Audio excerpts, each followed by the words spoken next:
particular song is what you're, is what the it's group from one of the more popular movies of all time. So it's a perennial, and it just keeps going. Plus, it's the highest charted tune that's ever been recorded from that movie.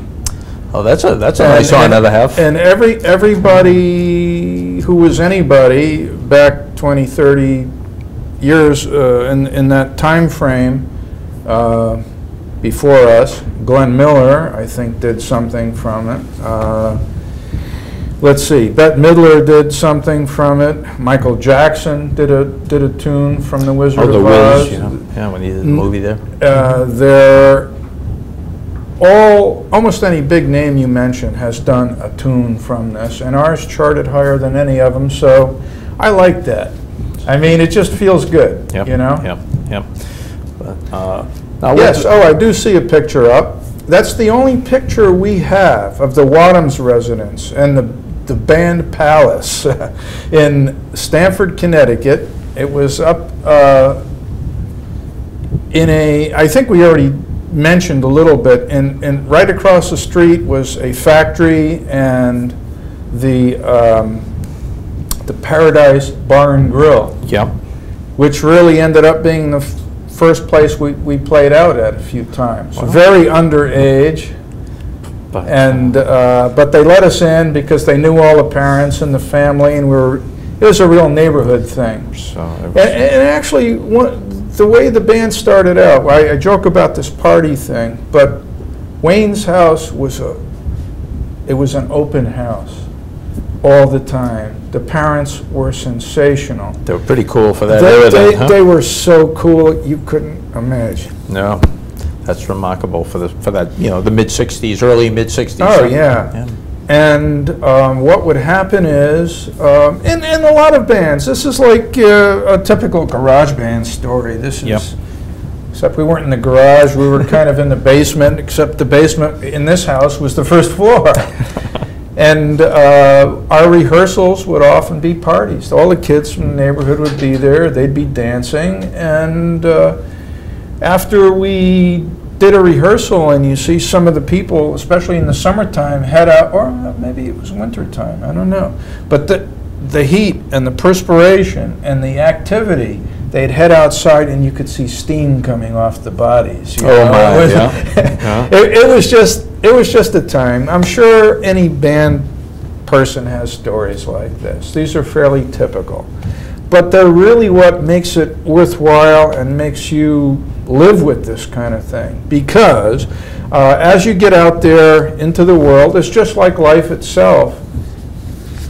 Some of those stories keep you going and give you, fertile areas that that propel you along. Because as you get out there and you deal with other business people and whatnot, it isn't always as pretty a picture anymore. No, this is a pretty picture right there. Now there's a pretty picture. Now you've been propelled along, and that is the fifth estate of today. Is that correct? Today, virtually. So that's Bill on the left is a guitarist who he rehearsed with us, but once he started seeing the time commitment it was going to take to do this new album, he said, I really can't put that in. He makes and has all his life is living with his guitar and some teaching now also. But he is a Fifth Estate original, so he belongs. Yes. So he belongs. He does. Yeah. And when we gig, he'll be in with us, I'm fairly certain. And it's just nice to be able to have guys who really, I don't have a brother or sister.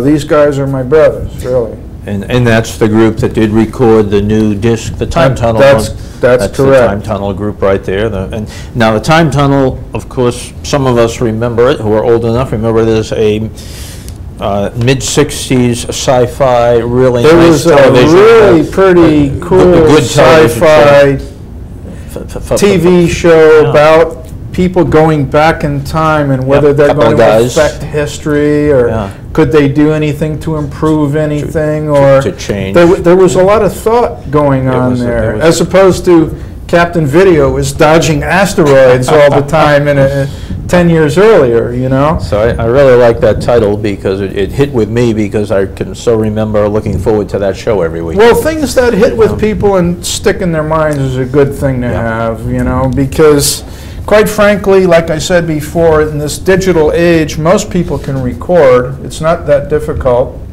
It isn't, and okay, so we just went from the present. This is the time tunnel. We're going back. This is the time tunnel right here. I mean, we're back, what, 40 years? We're back in 1964. I think we look better now. We look kind of skinny and sick and anemic over here. I mean, well, there except, you know, when you throw a red light on us, okay, we looked alive, but otherwise, I mean, I can tell you we were skinny and sick and anemic because all we did, we'd go years and we wouldn't see the sun. Well, no, on that drum kit, night. On that drum kit, it said the D-Men, because the D-Men was the group that started before, it was the name for the same group before it became the Fifth Estate. It's the same band. Yeah. We just changed our name when we had a horrendous time with Murray the K, which some of us might remember. But as the D-Men. As the D-Men. Because you had a song that was on Murray the K's show in New York and was picked out as like the pick to click over. It was the pick to click. Big groups, British bands of that time. Absolutely. Yeah. And it beat out the Dave Clark 5 tune, I don't remember which one, and an Animals tune. I think it was We Gotta Get Out of This Place. But it would have been in that period. Was that Don't You Know the song, or was that, do you remember which song it was? That was Don't You Know. Don't You Know, yes. Yeah. Nice Brit sounding, Anglo pop, I think I would call that. Nice. Yeah. It's outdoing the British at their own game. It was, and it did there, legitimately. The problem we had with Murray is that he was very hooked into the Brit sound and actually promoting that on his show. And we weren't. We were local. So we cannot figure out exactly what went on there, and that's a whole other story. But he actually pulled that tune off, saying that, oh, we had all our friends call in, and that's why we won, and a big to-do about that. And he's so big in New York that hurt us substantially. Okay, I think there was just an image up. That was another image of the Fifth Estate, actually really playing in a Coliseum date. Me up on a big riser, all the amps down in front. And these were in days where you really had to have it together because there were no special little microphones or monitors. There were a couple of voice speakers way out there and guitar amps down here, and many nights I'd hear only drums. The entire performance, you know. So you had to have the song in your head. You had to know it. Yeah. And so I think there was also the image right after that just right there. Okay, let's talk about that. That's Fairmont Hall. This is one of the most intensely exhilarating rock and roll shows I've either ever attended or had the honor of playing in. It was in late 65, early 66, and it was put on by it was a Beaux-Arts ball, actually. And it was put on by the Arts and Architects people of Philadelphia. That was the art palace for the centennial celebration. No, we're not old enough to have been there at the centennial.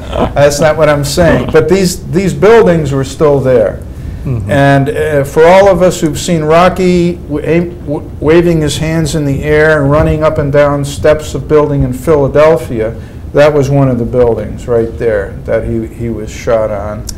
And we played the show, and there was a rather sedate orchestra that alternated sets with us at first, but then after a while, and I feel bad for the other musicians. I've been on the other side of this, but the crowd didn't want to hear them anymore.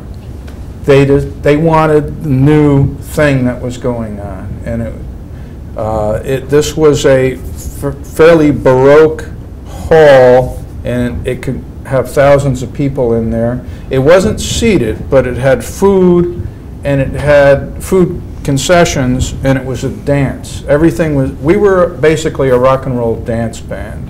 This was really before the time of seated concerts so much, Yep. you know. People would come out and want to dance. And so they danced, and they danced, and they danced.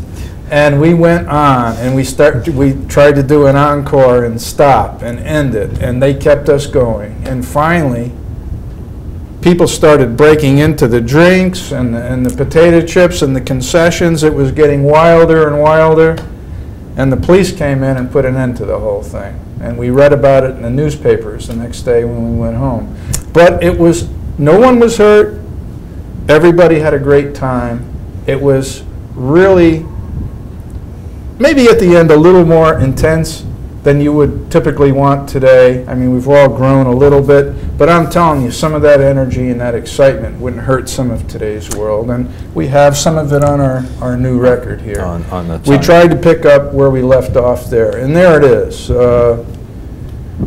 One of the interesting things about that image is that we had to license the actual TV series image from 20th Century Fox and from the Irwin Allen, who was the producer of that show, family. And that took us a while just to do that alone. That's amazing when you think of it, that you know, that to use an image like that from a show that basically I think was 1 or 2 seasons at the most. Yeah. I mean, but, you know, to repeat that, in this point in time, everyone's so careful about their own intellectual property that you even have to license. They were a little iffy about it, but once they heard who we were and who was working with us production-wise. You guys were in it. Yeah, that's the real time. Hey, there's a time tunnel and a half right there. At least you're the half. I'm the Let's see if we can go back to 66. But yeah, it just goes to show the way. But they worked with us. And they did it, and they agreed to it ultimately. Yeah. That's great. That's great. That works great, and I think it will connect with people around the country and around the globe, even because this show occasionally does get on some of those old, you know, shows that networks that play the old shows on cable. Their DVDs It's are still, out there, yep. still selling, and So- I think they thought that we were legitimate enough, whatever that means. I don't even know if that's a good thing in rock and roll. It was worth. Being illegitimate might be better these days, I don't know. But we've always tried to do everything legitimately, you know what I mean?